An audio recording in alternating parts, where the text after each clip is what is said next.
네, 윤석열 대통령이 아세안 또 G20 순방을 마치고 귀국했습니다. 또 그런가 하면 또 최근에는 북한 도발 뉴스가 부쩍 늘었지요.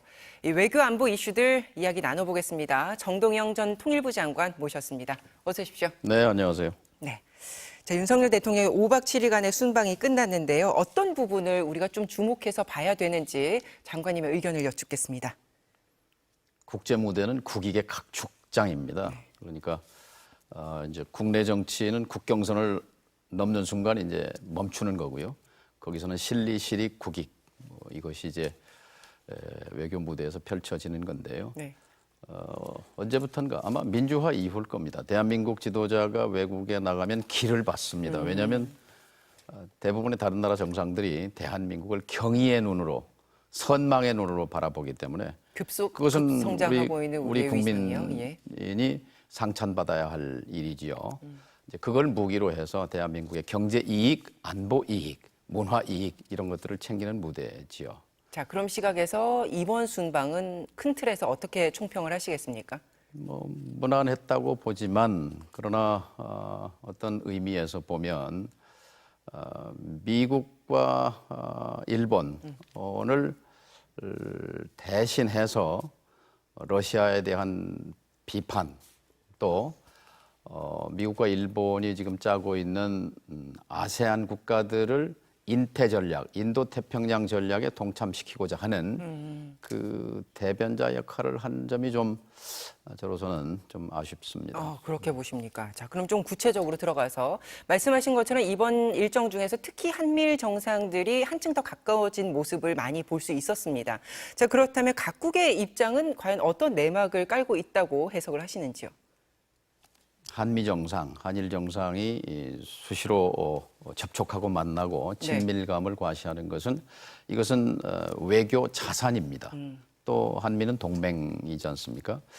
그런 점에서 이건 자산임에 분명한데 이번 이제 어제 엊그제 끝난 G20 회의는 외신들에 따르면은 인도 외교의 승리다. 인도 외교가 빛났던 순간이었다. 이런 평가를 받았는데 네. 말하자면 이해관계가 각기 다른 나라들이 모여 앉았는데 여기서 원래는 G20에서 이번에 공동성명 채택이 안 될 거다라는 전망이 지배적이었습니다. 왜냐하면 러시아와 중국이 그 우크라이나 문제에 대해서 공동성명 채택하는 거에 강하게 반대하는 입장이었기 때문에 그런데 모디 총리의 외교력으로 해서 어쨌든 비판 수위는 낮아졌지만 공동성명도 채택을 했고 인도는 미국과 가까우면서도 또 러시아와도 등거리 외교를 통해서 실익, 국익을 챙겨 나가는 그런 외교를 펼치고 있는데 바이든 대통령은 이번에 그 모디 총리한테 인도를 끌어들이는데 공을 많이 들인 것 같고 또 우리 윤 대통령은 그런 인도와 아세안 국가들을 인태 전략에 동참시키는 호소를 했다는 점에서 그 나라들이 한국의 입장을 어떻게 바라볼 것인지 물론 한미일 캠프 데이비드 삼각안보 협력 체제에 대해서 다른 나라 정상들도 다 알고 있는 거지요. 네. 알고 있는 거지만 그러나 한국이 중국과 러시아와 소원해진 것을 확인한 그런 무대이기도 했습니다. 그러면 일본 입장에서는 국익 차원에서 어떤 성과를 노렸다고 보십니까? 일본은 철저하게 경제 외교 중심이지요. 그리고 일본은 지금 그 미일 동맹을 축으로 안보를 이제 쭉 안정화해 왔는데 거기에 이제 한미일이 준 군사 동맹이 됐기 때문에 훨씬 더 이제 자신감을 가지고 사실은 동아시아 좀 넓게는 아시아에서 중국을 대신해서 헤게모니, 이 패자의 입장을 다투겠다. 뭐 그런 좀 공격적인 그런 외교가 보였다고 봅니다. 알겠습니다. 관심을 모았던 건 윤 대통령과 중국 리창 총리의 만남이었습니다. 이게 한중일 정상회담 추진 가능성에 원론적인 합의가 나왔다. 이렇게 알려지고 있는데요. 2019년 이후에 멈춘 한중일 정상회담, 이 성사 가능성 어떻게 보십니까? 될 가능성이 있습니다. 왜냐하면 한국도 중국도 다 필요로 하거든요. 특히 한미일 캠프 데이비드 이후에 우리로서는 한중 관계를 관리해야 할 필요가 있고 중국으로서도 또 한중 관계를 관리해야 할 수요가 있습니다. 네. 지금 그 한중일 이건 지금 2008년부터인가요? 해서 8차례 이어지다가 4년 전에 중단됐는데 코로나 네. 이후에 이제 한중일의 복원은 사실 우리가 한미일로 너무 일방 치우친 그런 외교의 균형을 잡기 위해서도 꼭 필요한 것이고 이번이 차례는 4년 전에 중국에서 중단됐는데 일본, 중국, 한국, 일본, 중국, 한국 이렇게 돌아가거든요. 네. 그래서 내년 봄쯤 이 한중일 올 연말이나 한중일 정상회의가 네. 서울에서 열린다면 그동안 한쪽으로 치우쳤던 동맹 외교가 좀 균형을 잡는 효과가 있으리라고 생각합니다. 우리가 지금 너무 입에 익어서 한중일 하는데 이번에 이제 정부에서는 공식적으로 중국보다는 일본의 방점으로 하자라는 취지로 한일중이라는 표현으로 윤 발표를 대통령은 뭐 했던데요. 그런 가치관과 그런 생각을 갖고 있지만 네. 국민들이 과연 거기에 동의할지 또 한국의 어쨌든 지금 경제적인 뭐 무역 최대 국가잖아요. 그 중요성으로 볼 때 아직 그 한일 간의 과거사 문제 응어리가 남아 있는 상태에서 한일중으로 그렇게 막 불러도 되는 것인지 많은 국민들이 그 부분에 대해서는 동의하지 않을 거라고 생각합니다. 알겠습니다. 이 세 나라 정상이 만나게 되면 현재 상황에서는 어떤 의제를 다뤄야 된다고 보십니까? 할 수 있다고 우선 보십니까? 뭐 가벼운 의제가 이제 코로나 이후에 인적 교류 문제겠죠. 그리고 경제 협력, 그리고 핵심 의제는 안보 문제일 텐데 이것은 이제 한미일 삼각동맹 문제가 걸려 있어서 굉장히 얘기를 테이블에 꺼내놓게 되면은 첨예하게 부딪히게 되죠. 그래서 일단 처음 열리는 다시 재개되는 정상회의니만큼 네. 좀 부드럽게 접근할 필요가 있지 않겠나 싶습니다.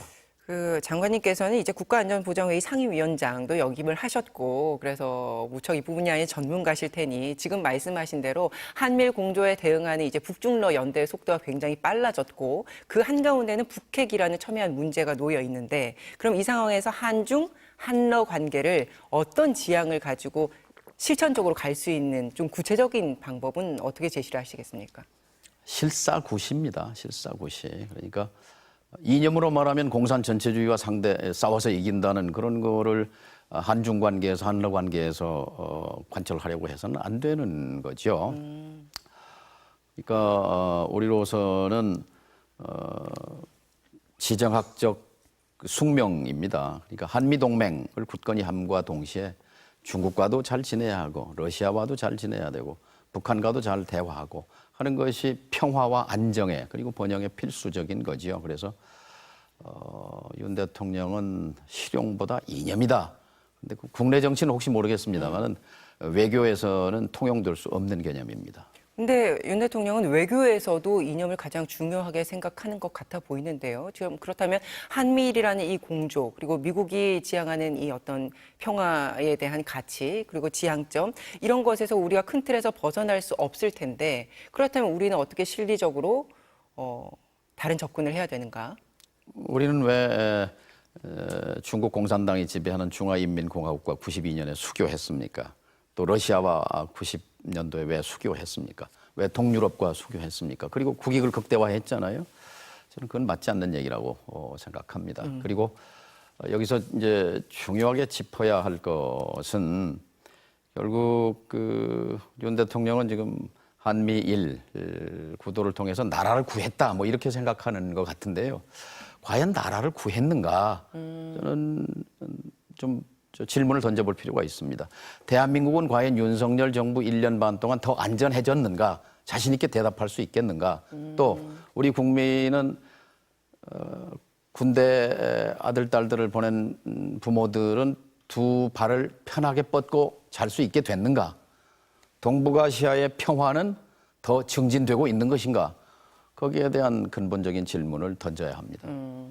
얼마 전 이제 대정부 질문에서도 야당 의원들이 정말 구체적으로 그렇게 우리가 인정할 수 있는 우리가 정말 안전한 세상이 되고 있는가 이 부분에 대한 실제적인 문제 제기가 있었는데 그 부분은 사실은 북한과 뗄래야 뗄 수 없는 부분이고요. 북한 부분은 이제 잠시 뒤에 여쭙고 그 전에 한 가지만 더 여쭈면 G10 정상회의에서 이제 윤 대통령이 우크라이나 재건을 위해서 지원을 하겠다 이제 추가 패키지를 발표를 했습니다. 인도적인 관점 또 경제적인 관점에 대한 평가가 각각 다를 수 있을 것 같은데 장관님은 어떻게 평가를 하십니까? 그건 뭐 좋은 일입니다. 당연히 인도적인 경제적인 지원하는 거. 그런데 그렇게 대폭적인 지원 패키지를 갖고 있는 건 카드잖아요. 네.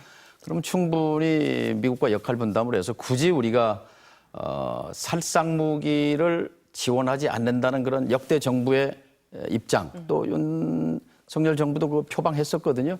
그 충분히 피해갈 수 있었을 터인데 무기 지원, 포탄 지원을 통해서 한 러시아 관계가 사실 지금 그 비우호 국가 관계로 되고 한러 우호 관계가 파괴되는 지경에 이른 것에 대해서 좀 안타까움이 있습니다. 그 2025년까지 우리 돈으로 3조 정도의 이제 지원을 할 것을 약속한 부분 이것에 대해서는 뭐 여러 가지 뭐 해석들이 있는데 장관님은 거기에 대해서 어떻게 평가하세요? 물론 이제 전쟁 후에 전후 복구 사업에 참여한다든지 뭐 이런 내다보는 뭐 시각이 있습니다. 그래서 또 지금 참상을 겪고 있는 우크라이나 국민을 응원하고 격려하는 차원에서 네. 그건 이제 선진국 반열에 진입한 우리 대한민국으로서의 국제사회에 대한 책무의 하나다 이렇게도 생각합니다. 알겠습니다. 잠깐 말씀하신 북한 동향에 대한 이야기를 좀 해보겠습니다. 북한과 러시아의 회담 가능성이 지난주에 이제 미국발로 나왔는데 그래서 오늘 블라디보스토크에서 열리는 동방경제포럼에 푸틴 대통령이 이제 출발을 한 것으로 보이고 그래서 김정은 위원장이 그래서 현지에 가서 만나지 않겠냐 지금 이렇게 보이는데 그래서 오늘 열차로 출발할 것인가 거기서는 준비하고 있는 모습도 보인다 뭐 여러 보도가 있습니다. 이 가능성 어떻게 보십니까? 네, 뭐 지금 아직까지도 뭐 확인 발표는 없죠. 그러나 이제 모스크바는 시인도 부인도 하지 않는 입장인데 뭐 그 시간 장소를 맞출 수는 없지만 북러 정상이 만나는 건 뭐 기정사실이죠. 그래서 만나는 배경과 네. 만나서 북러 관계 앞으로의 전개 과정 이런 것들이 이제 더 본질적인 문제라고 생각합니다. 그럼 만난다면 어쨌든 지금 경제 포럼이 13일까지 열리니까 이제 그 안에서 장소는 블라디보스토크에서 열릴 것이다 이렇게 예측을 하십니까? 뭐 그럴 가능성이 현재로서는 많죠. 여러 가지 지금 뭐 일본 언론이라든지 동향, 그 핫산역이라든지 블라디보스토크의 네. 준비 상황들을 보면은 4년 전 김정은 위원장이 방문했을 때와 방불한 그런 준비 상황입니다. 그런데 이제 정작 중요한 것은 이 작년 10월입니다. 그 발다이 국제회의라고 거기서 발다이 포럼이라는 데서 푸틴 대통령이 이렇게 말했어요. 자신이 알기로 한국이 우크라이나에 무기를 제공한다는 얘기를 들었다. 그런데 만일 한국이 그런 정보대로 무기를 지원한다면 한러 관계는 파괴될 것이다. 그리고 만약 러시아가 북한과 군사 협력을 재개하게 된다면 한국은 과연 행복하겠는가? 이렇게 물었거든요. 그 연장에 있습니다. 작년 10월에 했고 올 봄에 우리는 포탄을 지원했습니다. 그리고 이번에 군사 협력이 이루어집니다. 그리고 지난 8월 달에 한미일 사실상 준 군사 동맹화가 이루어졌고요. 그런 배경에서 국제 관계도 역시 작용 반작용, 대응 반대응 뭐 이런 그 힘의 관계가 작용한다고 봤을 때 과연 이제 러시아가 북한과 군사 협력을 했을 때 우리의 안보는 그럼 어떻게 되는 건가라는 것을 걱정하지 않을 수 없습니다. 그러면 지금 말씀하시는 전제는 이번에 북한과 러시아가 만났을 때 우리가 우려하고 있는 그리고 미국도 지금 계속해서 경고의 메시지를 내고 있는 그 무기 거래라든지 네. 기술 이전이라든지 이런 것들이 구체적으로 회담의 주제가 될 거라고 보십니까? 지난 7월 달에 전쟁 중인 전쟁 사령관을 국방장관을 평양에 보내지 않았습니까? 러시아 국방장관이 평양에 간 건 처음입니다. 그리고 지금 푸틴 절대 독재자입니다. 자, 당신들이 무기 보내면 우리는 북한과 군사 협력할 거고 그것은 당신들이 행복하겠는가라고 물었지 않습니까? 그거 이제 실행하는 건데요. 근데 마침 지금 우크라이나 전쟁은 재래전이거든요. 네. 이 재래식 포탄이 이제 굉장히 많이 소모가 되는데 네. 북한이 갖고 있는 이제 재고가 러시아에 필요한 것이고 북한은 또 러시아로부터 고도의 군사 기술, 러시아는 미국과 세계 첨단 무기를 경쟁하는 세계 최고의 그 군사 국가 가운데 하나 아니겠습니까? 네. 그런 점에서 지금은 북한 스스로의 자력으로 거의 97, 8%의 핵무기, 미사일, SLBM, 수중에서 발사하는 핵발사 잠수함 등등 이 첨단 전략 무기들을 98%까지는 완성했다고 보는데 2%가 부족한 거거든요. 네. 그 2%를 러시아는 도와주고도 남습니다.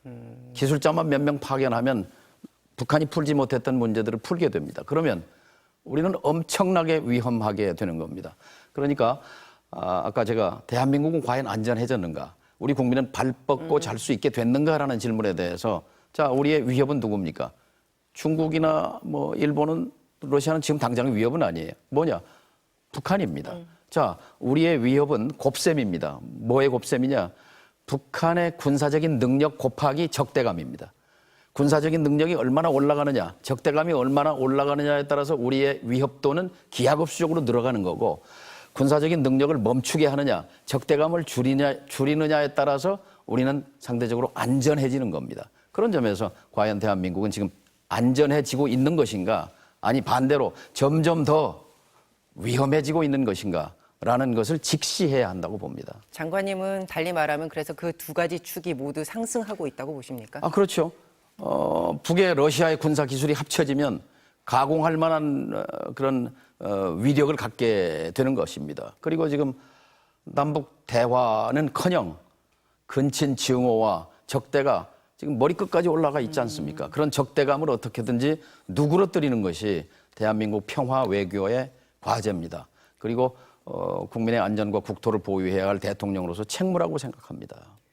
미국은 북러 회담은 자포자기하는 거다. 그래서 고립을 면치 못할 것이다. 이런 경고의 메시지를 계속 보내고 있는데 그럼에도 불구하고 어쨌든 이번에 북한과 러시아가 만나게 되면 지금 우리가 우려하는 것들을 정말 실천적으로 교류하는 것으로 갈 것으로 보신다는 말씀이죠. 사실 북러가 만나는 걸 우리보다 지금 윤 대통령이 더 걱정해야 되는데 바이든이 더 걱정해요. 왜냐하면 자기 선거가 걸려 있어요.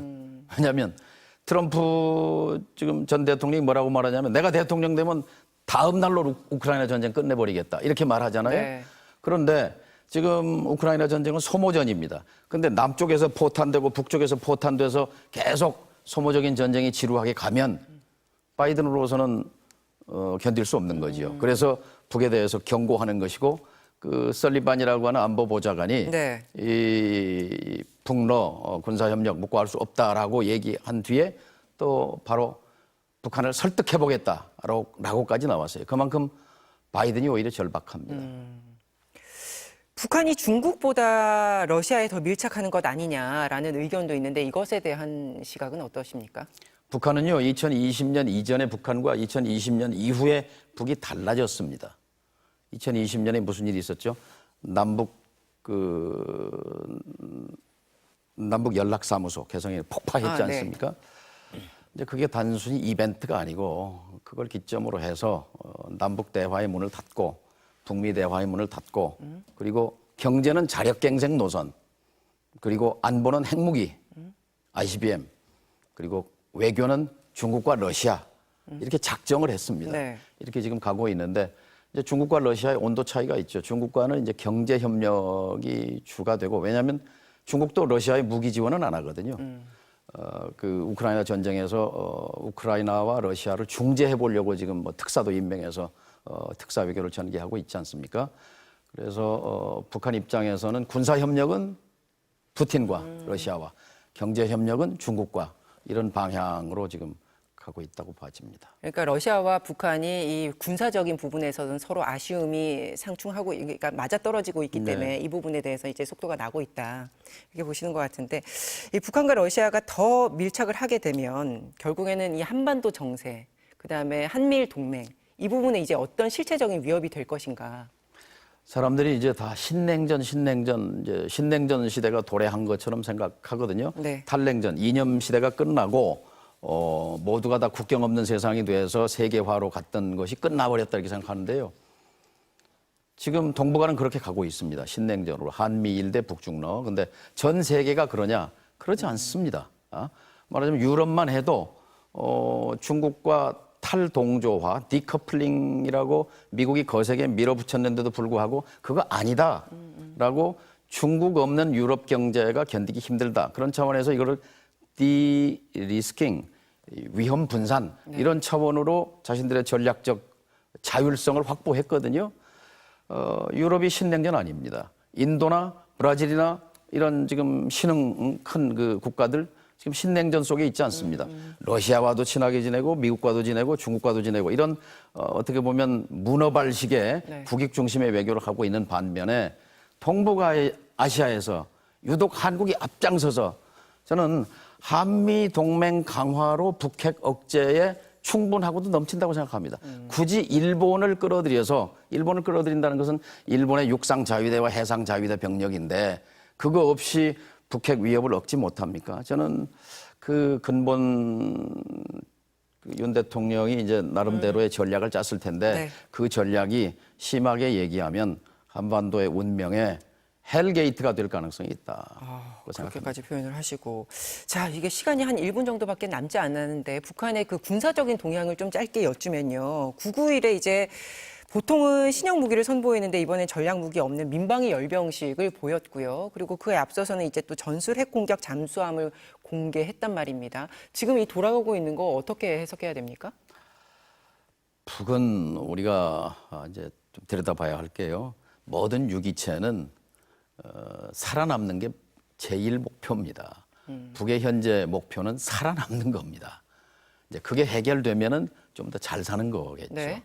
근데 자신들의 생존은 지금 한미일 군사동맹에 맞서서 전 세계에서 가장 가난한 나라의 하나, 가장 약한 나라의 하나. 다만 핵무기를 가졌다는 것, 미사일을 가졌다는 것, 이거밖에 없지 않습니까? 그러니까 이것을 가지고 이제 고슴도치 전략을 쓰는 거거든요. 나를 공격하면은 당신들로 찔린다 하는 그런 고슴도치 이제 웅크리고 네. 전략을 쓰고 있는데 과거에 그 민주정부가 펼쳤던 포용 정책이라는 것은 이제 그 동굴 속에서 햇빛 비치는 속으로 나와라. 국제사회의 구성원이 돼서 함께 평화 공존하자는 것인데 자꾸 북을 이렇게 고슴도치처럼 웅크리게 하는 것. 그것은 또 반작용으로 우리가 덜 안전해지는 거죠. 과거에 고르바초프가 얘기했던 상대방에게 공포를 주어서 우리의 안전을 도모하기보다는 알겠습니다. 상대방이 안전하다고 느끼게 함으로써 안전을 서로 누리는 것. 그것이 한반도의 해답이라고 생각합니다. 알겠습니다. 자, 오늘은 여기까지 듣겠습니다. 장관님 고맙습니다.